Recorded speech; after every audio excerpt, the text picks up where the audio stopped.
सच्चा दरबार की।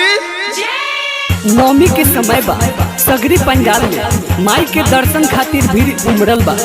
मेला अपना चरम सीमा पर बा।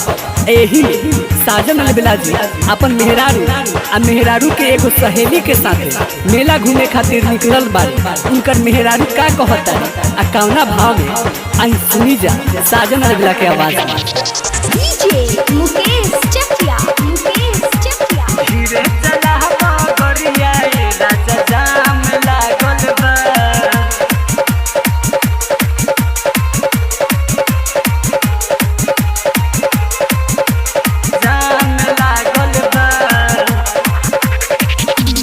सगरे दशहरा के मेला में भीड़ तमाम लागल बा।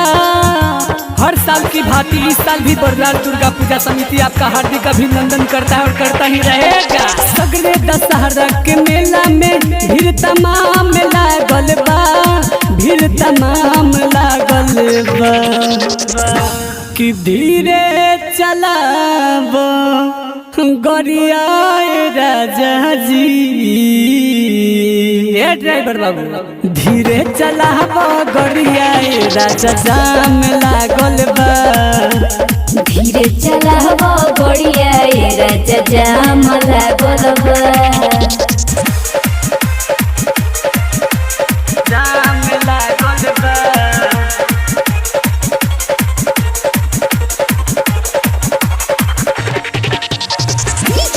मुकेश चकिया धीरे चलाब गरिया राजा जाम लागल बा। माई के मूर्ति देखेला हो भइल बाटे रेलम रेला हो। केहू ना घूमे अकेला हो जोड़ी के संगे घूमेला हो। जोड़ी के संगे घूमेला हो। एक से एक पंडाल में लाखों दाम लागल बा।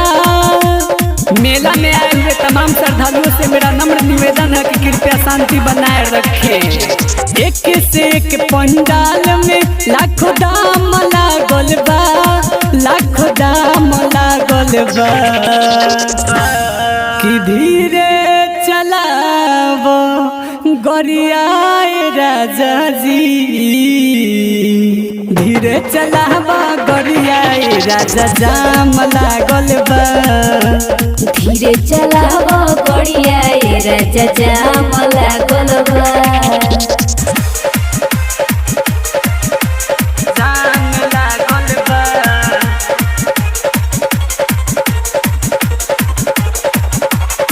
मिक्स बॉय बाबा। मुकेश चकिया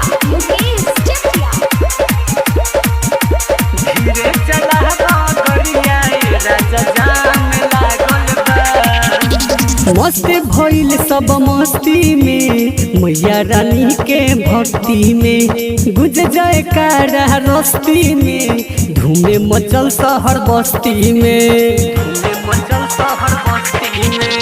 माई के सेवका खातिर नियर धाम लागल बा। एक बच्चा हमें मिला है जो अपना नाम कार्तिक बता रहा है। जिन माता बहन का वो बच्चा है बरलाल थाना से आकर ले जाए। खाए पिए के सगरो इंतजाम लागल बा। इंतजाम लागल बा। धीरे चलाब गरिया राजा जी। धीरे चलाब गरिया राजा जाम लागल बा। धीरे चलाब बढ़िया राजा जाम लागल बा। जाम लागल बा।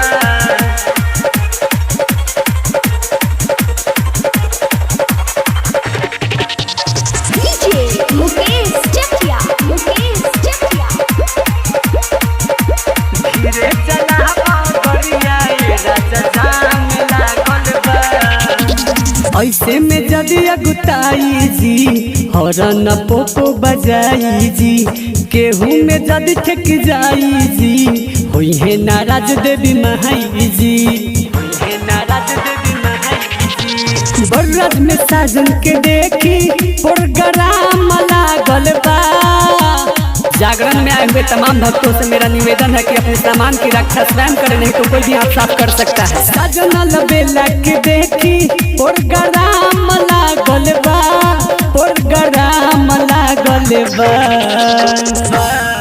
कि धीरे चलावो गरिया राजा जी, धीरे चलावो गरिया राजा जाम लागल बा, धीरे चलावो बढ़िया ये राजा जाम लागल बा।